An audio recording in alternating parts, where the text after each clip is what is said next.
माननीय जगप्रसाद शर्मा, समय 7 मिनट। यसपछि मान्य गंगा कुमारी बेलवासे।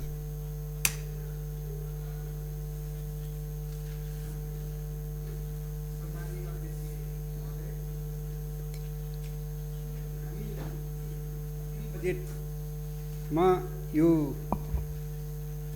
राष्ट्रिय सभामा छलफल भइरहेको छ र यो छलफलमा हामी भाग लिइरहेका छौँ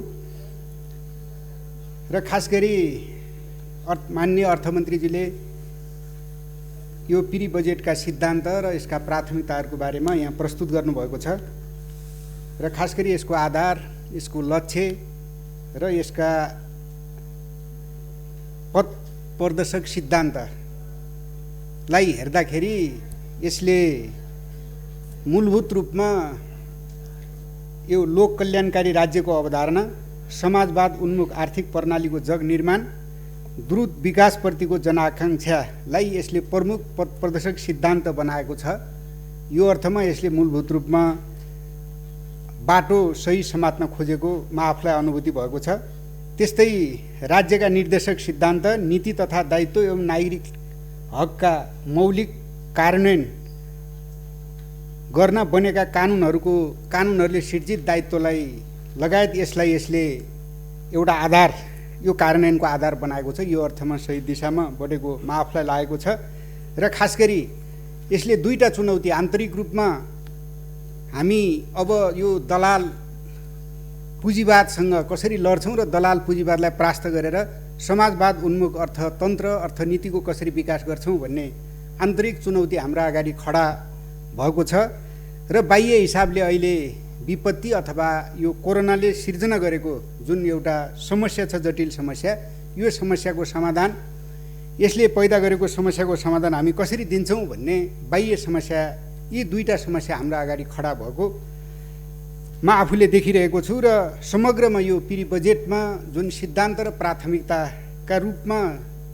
विभिन्न ढङ्गले विषयवस्तुहरू प्रस्तुत गर्न कोसिस जो गरिएको छ, यसमा एउटा महत्त्वपूर्ण पाठ छुटेको र त्यसमा समावेश गर्नुपर्ने आफूलाई लागिरहेको छ। त्यो भनेको शान्ति प्रक्रियाको काम अधुरो छ, त्यो पुरा भएको छैन। शान्ति प्रक्रियाको कामलाई पुरा गर्नका निम्ति यसले एउटा त्यो गति समात्न सकेको छैन। तर त्यो शान्ति प्रक्रियाको कामलाई पुरा गर्ने भनेको शहीद परिवारहरूको सम्बोधन गर्ने कुरा हो, बेपत्ता परिवारहरूको सम्बोधन गर्ने कुरा हो एकातिर, अर्कोतिर घाइते अपाङ्गहरूको पनि उचित सम्बोधन, तिनीहरूको उपचारको प्रक्रियालाई यसले व्यवस्थित, ठोस र मूर्त रूपमा यसको सिद्धान्त र यसको सिद्धान्तको प्राथमिकतामा यसलाई समेटेर लिनुपर्छ भन्ने कुरा म यहाँ सुझावका रूपमा राख्न चाहन्छु। र त्यसको साथसाथै बजेट खास गरी यो देशलाई हामीले समाजवाद उन्मुख एउटा यो लक्ष्य तय त गरेका छौँ सभामुख महोदय, तर यसका आधार, यो देशको समृद्धिको आधार, जनताको खुसीको आधारका रूपमा हामी सबैले भन्ने गरेका छौँ कृषि पहिलो आधार हो, जलविद्युत यसको दोस्रो आधार हो, त्यसको तेस्रो आधार भनेको उद्योग हो र चौथो भनेको यो शिक्षा स्वास्थ्य हो, पाँचौँ भनेको भौतिक पूर्वाधार निर्माण हो। खास गरी यो बजेटका सिद्धान्त र प्राथमिकतामा यी विषयहरूमा अझ ठोस र मूर्त रूपमा, किनकि समृद्धिका आधार, देशको समृद्धिको आधार समाजवादमा लैजाने, त्यसलाई ग्यारेन्टी गर्नका निम्ति यो आधारलाई सुनिश्चित गर्नका निम्ति बजेटलाई यतापट्टि केन्द्रित गर्नुपर्छ भन्ने सुझाव पनि जस्तो म यहाँ राख्न चाहन्छु। र त्यसको साथसाथै यो बजेटले समाजवादमा पुग्ने लक्ष्य त लियो, तर कुन अर्थनीति अपनाएर, कस्तो अर्थतन्त्र अपनाएर हामी समाजवादमा पुग्न सक्छौँ त यसको स्पष्ट खाका ठिक ढङ्गले जस्तो दिनुपर्ने आवश्यकता पनि आफूलाई अनुभूति भएको छ।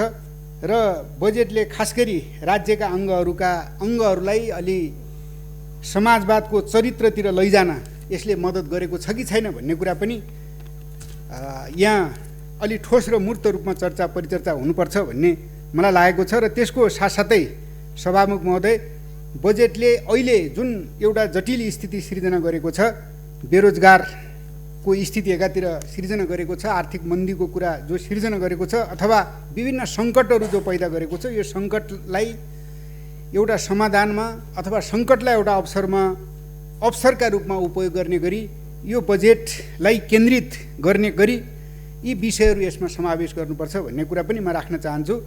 र खास गरी मैले यहाँ उठाउन खोजेको अर्को महत्त्वपूर्ण विषय हामीले अर्थतन्त्रलाई बलियो बनाउन र अर्थतन्त्रलाई समाजवाद उन्मुख बनाउनको निम्ति एउटा अहिलेको भाइरस जस्तै अहिलेको कोरोना भाइरस जस्तै यो अर्थतन्त्रलाई विकासका निम्ति भाइरसकै रूपमा रहेको अर्को समस्या भनेको भ्रष्टाचारको समस्या हो। जुन भ्रष्टाचार यो एकाधिकार प्लस तजबिज अधिकार बराबर भ्रष्टाचार हुनेमा आफूलाई अनुभूति हुन्छ। यसलाई अलि सामूहिक स्वामित्व र समान वितरणको एउटा प्रक्रिया सुरुवात गर्दाखेरि सदाचार जन्माउन सकिन्छ। यो अर्थमा हाम्रो यो समाजमा राजनीतिक आन्दोलनले जुन एउटा राजनीतिक ढङ्गले परिवर्तन त गर्यो तर आधार यसको परिवर्तन हुन सकेको छैन।